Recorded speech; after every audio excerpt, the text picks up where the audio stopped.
આજની ધર્મકથા. પ્રણામ. પન્યાજી મહારાજ. આપણને એવું લાગે કે કોઈ એક મહાપુરુષ જ્યારે પોતે સિદ્ધિના શિખરે બિરાજમાન થવાની પૂર્વ ભૂમિકામાં હોય, એવા સમયે જે વ્યક્તિઓ એ સિદ્ધિને અનુરૂપ એને લાગે તેવા વ્યક્તિઓને ક્યાંયથી પણ ભેગા કરી અને પોતાના સાનિધ્યમાં રાખી અને એક ઋણાનુબંધ કેળવવે અથવા ઋણાનુબંધને કેરી ફોરવર્ડ કરે એવું એક વ્યક્તિત્વને એવી જીવનની ધારા પૂજ્ય પન્યાજી મહારાજે પોતાના આ જે શ્રાવકો છે એમની સાથે કેળવી. એક કે એક શ્રાવકોને એમની વાતોને, એમના જીવનના અધ્યાયોને જ્યારે સાંભળીએ ત્યારે અચૂક એવું લાગે કે આ એક ચમત્કારથી કંઈ જ ઓછું નથી. અને એવું નહીં કે પન્યાજી મહારાજ ગયા તો ચાલો બધું કહ્યું, જરા પણ નહીં. દરેક શ્રાવક પન્યાજી મહારાજને અનુભૂતિના સ્તર ઉપર લઈ જઈને અનુભવી શકે એમની શારીરિક હયાતી ન હોય ત્યારે પણ એવી કૃપા, એવો સંબંધ. અને એટલે જ કદાચ એમ માનવાનું મન થાય કે ભવાંતરમાં આ બધા લોકો મળશે જ અને બધા જ ભૂતકાળની અંદરમાં મળ્યા જ હશે. અનાયાસે જે વસ્તુઓ જોવા મળે એ પૂર્વના ઋણાનુબંધની, એવી રીતે કોઈ પણ કારણ વગર અતિશય સ્નેહ અંદરથી પ્રગટે તો એ પણ પૂર્વના ઋણાનુબંધે. અને આવા ઘણા નામોમાંથી કેટલાક નામો અને એ નામોના જીવનની અંદરમાં એમના જીવનમાં બનેલા પ્રસંગો, એની એક ટૂંકી યાદી, કેટલાક પ્રસંગો આપણે છૂટાછવાયા જોવા છે. ગઈકાલે આપણે વાત થયેલી ઋષભદાસજી ચેન્નઈના, જીવ મૈત્રી પ્રખરપણે વણાયેલી જીવનમાં. એ જીવ મૈત્રી કેવી વણાયેલી એનું એક સામાન્ય દ્રષ્ટાંત કે જે અસામાન્ય લાગે આપણને. એમણે પોતાના સ્વદ્રવ્યથી જીનાલય બંધાવ્યો હતો. કેટલું ઉત્તમ લાગે.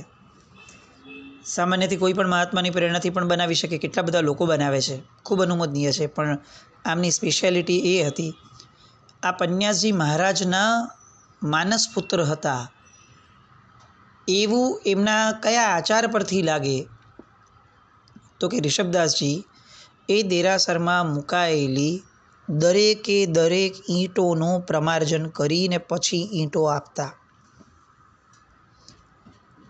આપણે મોટું જિનાલય બંધાવવા માટેના પૈસા આપવાવાળા લોકોને સાંભળ્યા છે. કેટલી વાર આવું સાંભળ્યું કે ત્યાં જઈ અને જૈણાનું પાલન કઈ રીતે થઈ શકે, શક્યતઃ શ્રેષ્ઠ,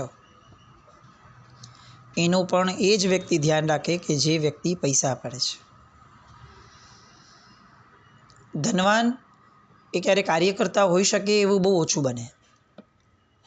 અને આ તો પાયાની ઈંટ બની અને આખા જિનાલયની અંદરમાં જે પણ કામ થયું એ બધા જ કાર્યોની અંદરમાં નાનામાં નાના જીવ સાથેની મૈત્રીનો ભાવ અખંડ રહે એવા પ્રયાસોને એવા આયામો કરતા.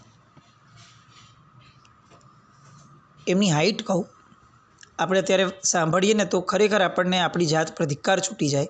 અને જીવનમાં બીજી વાર ક્યારેય કોઈ આપણને ધર્મી કહે ને તો આપણે એના મોઢા પર હાથ રાખવાનું મન થાય કે ભાઈ બીજું જે બોલવું એ બોલ, મારા જેવાને ધર્મી નહીં કહેતો. જો ધર્મી મારા જેવો હોય ને તો આ બધા શ્રાવકોને શું કહેવું એ નવો પ્રશ્ન ઊભો થશે. એમના જીવનની અંદરમાં જ્યારે પણ એક કીડી જેવો જીવ પણ મરી જતો એમણે જોયો છે, કોઈના પણ હાથેથી ક્યારે પણ ગમે તે રીતે અનાયાસે જોવાઈ ગયો હોય અને ઋષભદાસજીને તાવ ના આવ્યો હોય એવું આજ સુધી નથી બન્યું. કેટલીય વ્યક્તિઓને સ્મશાનમાં બળતા જોઈને આપણે આવી જવાવાળા આપણને ફરક પણ નથી પડતો. સંવેદના એટલી બુઠ્ઠી કે આપણે ત્યાં પણ આપણા મોબાઈલ ઉપર કંઈ પણ કરી શકીએ. અને આ ભાઈને કીડીને મરતી જોઈ હોય તો પણ એમના જીવનનો ટ્રેક રેકોર્ડ પન્યાજી મહારાજના મળ્યા પછીથી કે કીડી પણ મરતા જોઈ હોય તો એમને અચૂક તાવ આવે ને આવે છે. એક સાધકનું જીવન કેવી ઉત્કૃષ્ટ મૈત્રીનું દર્શન કરાવડાવે એવું એમનું જીવન. ઘણીવાર એવું લોકો કહેતા કે જેમ શ્રેણિક મહારાજાને જ્યારે બાળ્યા હતા ત્યારે એમની રાખમાંથી પણ વીર વીર શબ્દ સંભળાતો હતો. આ ઋષભદાસજી માટે એવું કહેવાતું કે એમનામાં પન્યાજી મહારાજ એટલા બધા વણાયેલા હતા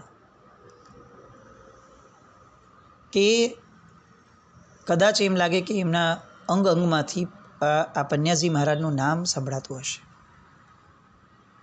અને ફક્ત ઋષભદાસજી એવું નહીં, પન્યાજી મહારાજના 9 રત્નો હતા, 9 વ્યક્તિઓ એમણે તૈયાર કર્યા હતા. એમાંના દરેક વ્યક્તિ માટેને એક તાદ્રશ એક્ઝામ્પલ, એમાંના એક શ્રાવક બાબુભાઈ કડીવાળા. આપણે આની પહેલાં જોયા છે એમના પ્રસંગો. વૈદ આગળ ગયા હતા અને વૈદે નાડી ચેક કરી, બહુ જ પ્રખર વૈદ હતા, અને એને નાડી ઉપર કોન્સન્ટ્રેટ કરતાં જે સંભળાતું હતું એ નાડીના ધબકારા ન હતા, એની સાથે સાથે એમને પન્યાજી મહારાજનું નામ સંભળાતું હતું. બહુ અતિશયોક્તિ લાગશે આપણે એટલા બધા બુદ્ધિજીવી થઈ ગયા છીએ ને, એટલી બધી હંબક વાતો પણ સાંભળતા થઈ ગયા છીએ ને કે આપણને હવે જ્યારે વાત સાચી હોય ને, અનુભૂતિના સ્તરની હોય ને, તો પણ આપણને હવે એમાં રસ ન જાગે. સંવેદનાઓ વિચિત્ર થઈ ગઈ છે આપણી સામે. પણ આ બધી સત્ય હકીકતો એમના બાળકોએ, એમની આસપાસના લોકોએ અનુભવેલી વાતો, પેલા વૈદે કેટલાય લોકોને કીધેલી આ વાતો. અને આ વૈદે પાછા કોઈ આપણી જેમ અત્યારે જેવા છીછરી વૃત્તિવાળાઓ ન હોય, બધા ગંભીર વ્યક્તિઓ. બોલે તો સમજીને બોલે, અને જ્યારે બોલે ત્યારે કંઈક હોય તો જ બોલે, આડેધડ કંઈ બી ન બોલે. આવી બધી જબરદસ્ત ધારા એમના 9 શ્રાવકો જે એમણે તૈયાર કર્યા હતા એમની અંદર જોવા મળે. એમાંના એક શ્રાવક અત્યંત કૃપાપાત્ર ભક્ત સાહેબના, એટલે મૂળ રાધનપુરના અને મદ્રાસમાં સ્થાયી થયેલા શ્રી લલિતભાઈ મુક્તિલાલ શાહ મસાલિયા. એમણે સાહેબ પાસે મંત્ર દીક્ષા લીધી હતી. શેરીસામાં પણ જ્યારે શંકેશ્વરમાં પણ ઉપધ્યાન નોંધાયેલા હતા, એ બંને સમયે એમણે સાહેબની નિશ્રા પામી હતી. એ પહેલી વારનો સાહેબનો પરિચય હતો. અને પહેલાં જ પરિચયની અંદરમાં એમને લઈ આવવાવાળા વ્યક્તિઓએ એમને પકડી રાખવા પડ્યા હતા. જાણે પૂર્વભવનું જાતિસ્મરણ જ્ઞાન થયું હોય. ભલે કક્ષા ન હતી, એ લેવલ સુધી નહોતા પહોંચ્યા, પણ સાહેબને જોઈને અચાનક એટલો બધો સદભાવ જાગે, મૂર્છિત થઈ જવું, અંદરથી કંઈક થવું, હર્ષ સમાય નહીં એવું અનુભવવું, કંઈક પામી લીધું છે એવી અંદરથી રોમરાજી વિકસ્વર થવી, આવું બધું પહેલી જ વારના મિલને આ લલિતભાઈએ અનુભવ્યું. આપણે સાંભળ્યું બહુ છે નેમ રાજુલના ને બધાના 9 ભવો ને આ બધી વાતો, પણ એ આપણને ક્યારે અનુભવનમાં નથી આવતી, કારણ કે આપણને ક્યારે ઊંડાણમાં જવું જ નથી હોતું. પણ કેટલાક પવિત્ર જીવો આ બધી ધારાઓને લઈને આવેલા હોય. પૂર્વ ભવના સંબંધો કદાચ ઉપસ્થિત ન થાય, અનુભવાય ખરા. અને આ ઋષભદાસજી રાકા એ ત્યારે મદ્રાસથી આવ્યા હતા, જ્યારે લલિતભાઈ પન્યાજી મહારાજ આગળ હતા ત્યારે. એકદમ ફાંકડું અંગ્રેજી બોલે, નૌકાર ઉપરના પ્રવચનો આપે, એમાં પાછા પ્રવચનમાં પણ એટલું જ સુપર ઇંગ્લિશ હોય. એ જમાનાના વ્યક્તિઓનું ઇંગ્લિશ એટલે એકદમ પાવરફુલ. આપણી જેમ વર્ણશંકર પ્રજા નહોતી ને, કે જે હોય ગુજરાતી, ભણવા જાય ઇંગ્લિશ અને પછી ગુજલિશ થઈ જાય, આવું બધું નહીં. પ્રિસાઇઝલી પરફેક્ટ વ્યક્તિઓ. એટલે ફાંકડું ઇંગ્લિશ બોલે ત્યારે, અને ગુજરાતી બોલે ત્યારે એમ લાગે કે હા હા હા, જાણે અલંકારિક શબ્દોનો તો ધોધ છે એમની પાસે, જે વહેતો જ હોય. એટલે એમનાથી બહુ પ્રભાવિત થયા. અને લલિતભાઈએ પન્યાજી મહારાજને પૂછ્યું કે સાહેબ, મારે થોડો સમય આ ઋષભદાસજી પાસે નૌકારની આરાધના કરવા જવું હોય તો એ શક્ય બને ખરું? સાહેબે કહ્યું કે શા માટે ન બને, આપણે જે ઈચ્છીએ શક્ય બને. જાઓ એક કામ કરો, તમને અત્યારે સરસ ભાવ થયો છે ને, તરત ને તરત અત્યારે નાવા જાઓ, પૂજાના કપડાં પહેરો અને શંકેશ્વર પાર્શ્વનાથ દરબારમાં જાઓ અને શંકેશ્વર પાર્શ્વનાથ ભગવાનના દાદાના કાનમાં જઈને કહી આવો કે સાહેબ પ્રભુ આ મારી ભાવના છે. આ સાહેબનો એક આયામ. કોઈ પણ શુભ ભાવ આવે અને એ અતિશય ગમતો હોય તો તુરંત નાહી અને ભગવાનના કાનમાં જઈને કહી આવવાનું. લલિતભાઈએ તો તહતી કરી પડી વજ્યું અને બીજે દિવસે તો ઘરે જવા નીકળી ગયા. 3 મહિના થયા હશે અને જ્યારે એમના પત્ની અશ્રુમતીબેન એ વંદન કરવા આવ્યા ત્યારે સાહેબજીએ એકદમ ખુલ્લા હાસ્ય સાથે વાત કરીને કહ્યું કે લલિતભાઈ, શંખેશ્વર દાદાએ તમારી વાત રીખવદાસજીના કાનમાં કહી દીધી લાગે છે. આજે જ મદ્રાસથી ટપાલ આવી છે અને એમાં એવું લખે છે કે કોઈ યોગ્ય આત્માને નૌકારની આરાધના માટે અહીંયા મોકલવા હોય તો મદ્રાસથી 14 કિલોમીટર દૂર કેસરવાડી રેડ હિલ્સમાં 6 મહિના રહેવા માટે હું આમંત્રિત કરું છું, તો તમે પહોંચી જાઓ. કેવી ભગવાનની કૃપા! લલિતભાઈ અને રસિકભાઈ દોશી વગેરે તો ત્યાં તરત પહોંચી ગયા અને આપણે માની ન શકીએ પૂરા 8 મહિના એ લોકો ત્યાં રહ્યા, ફક્ત નૌકારની સાધના કરવા માટે અને આ ઋષભદાસજીને પીવા માટે. આપણા જીવનની આ સૌથી મોટી કમનસીબી છે કે આપણે બધે જ રખડવું છે, ભટકવું છે, ફરવું છે, જાત્રા કરવી છે, કોઈ વસ્તુને પીવી નથી. પીવું એટલે શું? સાતત્ય સાથે એની સાથે અનુસંધાન માંડવા માટે, એના મય થવા માટે એની સાથે સમય વિતાવો. અને એને ફક્ત શરીર આપવું એવું નહીં, એને મન પણ આપવું સતત, જેના કારણે તન્મયતા, તદ્રુપતા આ બધું બહુ સાહજિક આવી જાય. 8 મહિના એક વ્યક્તિ પાસે, કોઈ મહારાજ સાહેબ નહીં, કંઈ જ નહીં, એક વ્યક્તિ પાસે 8 મહિના સુધી રોકાવાનું ફક્ત નૌકાર જાણવા માટે.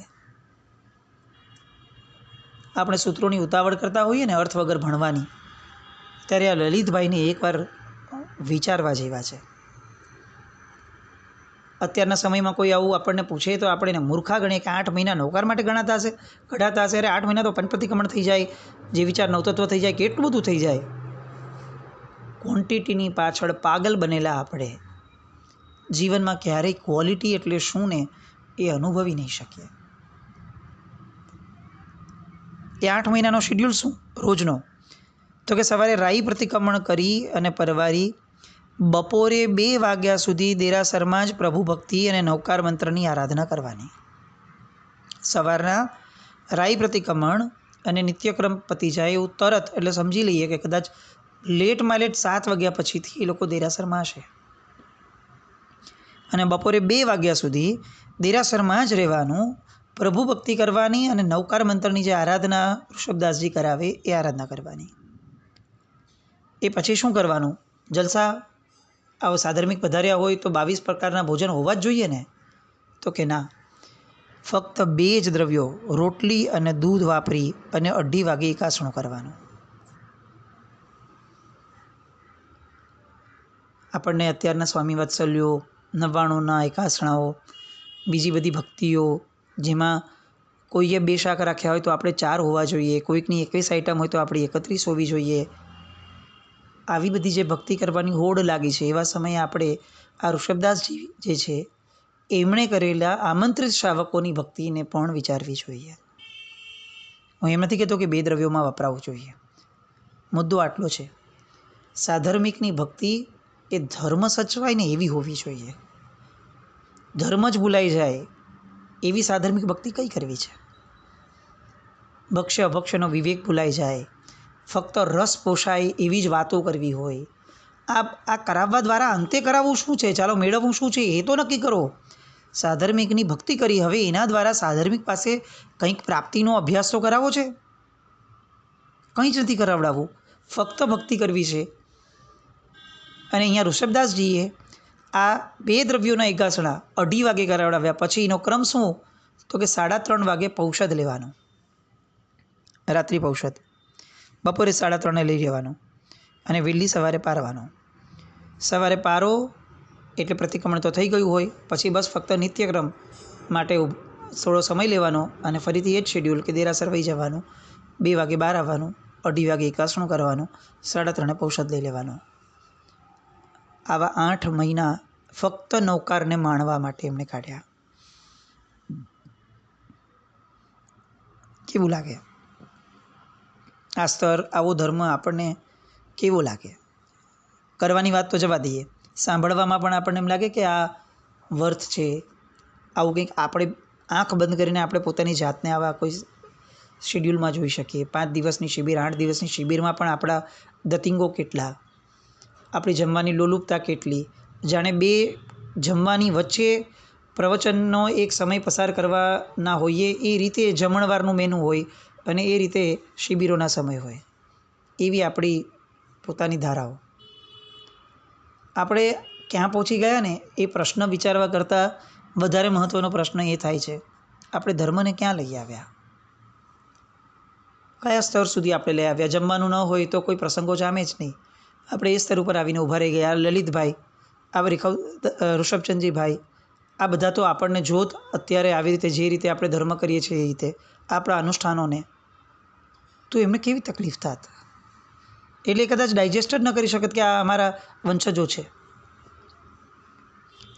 સાહેબ તો એ સમયે ડીસા તરફ ગયા હતા, પણ આ બધાને એવું લાગ્યું 8 મહિનાની સાધના પછી કે ચિક્કાર સ્ફૂર્ણાઓ આવે છે અને એટલી હદ સુધી એ લોકો 8 મહિનાની અંદરમાં ટ્રેન થયા કે મોઢેથી લોગસ ગણતા હતા, ત્યાંથી મનથી લોગસ ગણતા થયા, એમાંથી નાક ઉપર, નાસિકા ઉપર કેન્દ્રિત કરીને લોગસ ગણતા થયા, એમાંથી નાભી ઉપર લોગસ ગણતા થયા અને ત્યાંથી આગળ વધી અને કરોડરજ્જુની અંદરમાં લોગસ કઈ રીતે ગણાય એ પણ એ લોકોને આવડતું ગયું. કરોડરજ્જુમાં લોગસ કેવી રીતે ગણાય, આમ સાંભળીએ તો બી એમ થાય કે આવું કેવી રીતે હોય. આ ચમત્કારો છે બધા સાધનાના. કોઈ પ્રસંગો અલગ બને ને એ ચમત્કાર છે એવું નહીં, એવાય પ્રસંગો ચિક્કાર. લલિતભાઈના જીવનનો એક પ્રસંગ, મદ્રાસથી એકલા આવવા માટે નીકળ્યા હતા, ટ્રેનમાંથી ઉતર્યા અને ખબર પડી કે સાહેબ એ સમયે ભારજામાં હતા, રાજસ્થાનમાં. એટલે જે સ્ટેશને ઉતર્યા હતા ત્યાં ખબર પડી કે એ સ્ટેશને બે જૂથ વચ્ચે કંઈક અંટસ પડ્યું છે અને મારામારીઓ ચિક્કાર થઈ છે અને આખો ગામની બધી દુકાનો બંધ છે. અને એ જ દિવસે વરસાદ એટલો અનરાધાર કે રાત પડી ગઈ અને નદી ભરાઈ ગઈ હોય એવી સ્થિતિ. હવે ત્યાંથી વોકિંગ ડિસ્ટન્સ હતું પોણી કલાકનું, પણ એ પોણી કલાક ચાલે કેવી રીતે? ચાલો વાહન નથી જવા દઈએ, પોણી કલાક ચાલવાનો વાંધો નહીં, પણ વચ્ચે નદી પસાર થતી હતી આખી. હવે નદી બંને કાંઠેથી હિલોડા લેતી હોય એવું નદીનો પ્રવાહ. હવે એમાંથી નદી પાર કેવી રીતે થાય, સામે પાર કેવી રીતે જવાય? લોકોએ ના પાડી કે ભાઈ જતા નહીં, પૂરું થઈ જશે આ તો બધું. પણ લલિતભાઈ પન્યાજી મહારાજના ભક્ત, એટલે એમને તો ક્યાં આ બધી વસ્તુઓ કોઈની સંભળાય. પન્યાજી મહારાજને ભેટવું હોય તો પોતાનામાં જ અંદરમાં એક આખી નદી ઉભરાતી હતી કે મારે મારા ગુરુને ભેટવું છે, એમાં ઓલી નદીને તો ક્યાં વિસાત. એટલે આટલા અંધારામાં પણ પોતે નૌકારનું ધ્યાન ધર્યું અને લલિતભાઈએ નદી ઓળંગવાની શરૂ કરી. બધાને એમ થયું કે આજે આ સૃષ્ટિની વસ્તીમાંથી એક વ્યક્તિ ઓછો થશે, પણ હજી તો કેટલીક મિનિટો પણ ન થઈ ત્યાં અંધારામાં અચાનક એક ઊંચા ભાઈ આવ્યા અને એને લલિતભાઈનો જે બિસ્તરો હતો એ માથે મૂક્યો, ભાથાનો જે ડબ્બો હતો એ પોતાના હાથમાં લીધો અને બીજા હાથેથી લલિતભાઈનો હાથ પકડ્યો. આવો ધોધમાર વરસાદ વરસતો હતો અને કદાચ એમ લાગે કે લલિતભાઈને એવું લાગ્યું કે હું છું જ નહીં, એટલી સ્પીડમાં એમણે નદી ઓળંગાવી દીધી ઓલા ભાઈએ હાથ પકડીને. પલક ઝપટતા જ પહોંચી ગયા હોય એવો અનુભવ એમને થયો કે આટલા વારમાં તો પહોંચી ગયા પહેલે પાર. ઉપાશ્રયની ડેલીની બહાર આવ્યા અને હજી એ વિચારે છે કે ખરેખર આ ગુરુ મહારાજની કૃપા ન હોત તો આ અશક્ય હતું, આ ચમત્કાર છે. અને પોતે સામાન નીચે મૂકીને આંખ ઉપર કરવા જાય છે, ત્યાં આવો એક પણ વ્યક્તિ આજુબાજુમાં હતો નહીં. અને મજાની વાત એ છે કે લલિતભાઈને કોઈ જ આશ્ચર્યનો વિકલ્પ પણ ન થયો. પેલો વ્યક્તિ ન દેખાયો ને એમાં પણ. અંદર ગયા, સંથારો કરી ગયેલા સાહેબ દૂરથી એ સાહેબને વંદન કર્યું અને ત્યાં જ સાહેબજીએ ધીમેકથી પૂછ્યું, નદી ઓળંગતા ડર નહોતો લાગ્યો ને? જે મહાત્મા સંથારા પર સૂતા છે એ મહાત્માને આ લલિતભાઈ સ્ટેશનથી ઉતર્યા ત્યાંથી લઈને અત્યાર સુધીની આખી યાત્રા એ જાણે પોતે અનુભવી હોય, પોતે જ એમની હારે હોય એવી રીતે એમણે પ્રશ્ન કર્યો કે નદી ઓળંગતા ડર નથી લાગ્યો ને? અને ત્યારે એ સમયે બહુ જ સાહજિક રીતે આ બધી ઘટનાઓને કોઈ ચમત્કાર તરીકે ન જોતા, બહુ જ સામાન્ય ઘટના જોતા હોય એવા લલિતભાઈએ જવાબ આપ્યો, સાહેબ આપ બીજું રૂપ કરીને મને લેવા આવ્યા હોય પછી મને ડર છે ન? કેવી શ્રદ્ધા હશે, કેવા સંબંધો હશે એકબીજાના. આવા તો કેટલા પ્રસંગો જેને આપણે ચમત્કાર કીધા વગર રહી જ ન શકીએ. એકવાર રાજસ્થાનમાં સાહેબ હતા, એક સામાન્ય રીતે ખાલી પ્રસંગ આવ્યો છે એટલે અત્યારે સૂર્યોને આ લેવાનું મન થાય છે. રાજસ્થાનમાં સાહેબ હતા અને સાવ અજાણ્યા ગામમાં હતા, પોપ્યુલર ગામથી તો કેટલાય કિલોમીટર અંદર. એમને વંદન કરવા માટે એ પોપ્યુલર સ્ટેશનથી રાજસ્થાનના બાબુભાઈ નીકળ્યા. હવે અચાનક બાબુભાઈની ગાડીને કોઈ એક જણે અટકાવી અને અટકાવીને કેટલાક પુસ્તકો એમને આપ્યા અને એમણે એમ કીધું કે પન્યાસજી ભદ્રંકર વિજયજી મહારાજ સાહેબને આપવાના છે, તમે ત્યાં જ જાઓ છો? અને બાબુભાઈએ કીધું કે હા, હું ત્યાં જ જાઉં છું. તો કે આ પુસ્તકો જરાક એમને આપી દેજો ને. તો કે ભલે. બાબુભાઈ આવ્યા, છેક સુધી પહોંચ્યા, પોતાના ગંતવ્ય સ્થાન પર પહોંચીને બધો સામાન મૂકી દીધો અને સાહેબજીને મળવાની ગાયમાં ને ગાયમાં પેલું સંપેતરું ભૂલી ગયા. એ પોતાની હારે જ રૂમમાં સાહેબજીને વંદન કર્યા, વાતચીતો કરી, સાહેબે બધી સાંભળી, શાંતિથી થઈ ગયું. અને પછી સાહેબે એમને પૂછ્યું કે તમને આ શહેરથી કોઈકે પુસ્તકો આપ્યા છે, એ લઈ આવ્યા છો ને? અને એમને યાદ આવ્યું કરે, હા હા બરાબર છે, એ પુસ્તકો તો અંદર જ રહી ગયા, અને તરત જઈને લઈ આવ્યા. અને પછી બાબુભાઈએ સાહેબને પૂછ્યું, સાહેબ આ ગામથી આપે આ રીતે એ ભાઈને સંદેશો પહોંચાડ્યો કેવી રીતે? એક વ્યક્તિ અહીંયા નથી સાહેબ કે જે આવજાવ કરતું હોય, કોઈ વાહન વ્યવહારની એવી સગવડતા બી નથી. આ પ્રાઇવેટ કાર હતી એટલે હું આવ્યો, બાકી તો સગવડ બી નથી. અને ત્યારે સાહેબે કીધું કે મેં આજે એક પ્રયોગ કર્યો હતો. અહીંયાથી ત્યાંની લાઇબ્રેરીવાળા ભાઈ, એનું નામ મેં ખાલી કોઈકને પૂછ્યું હતું, એ લાઇબ્રેરીવાળા ભાઈને ટેલિપથીથી મેં સંદેશો મોકલ્યો કે આટલા આટલા પુસ્તકો મને જોઈએ છે. અને મેં એમને કીધું કે આવી રીતે આ ગાડીની અંદર આવી રીતે એક બાબુભાઈ કરીને એક વ્યક્તિ આવવાના હશે, તમે રસ્તામાં આટલા વાગ્યાની આસપાસ અહીંયા ઊભા રહેજો, એને આપી દેશો ને તો મને પહોંચી જશે.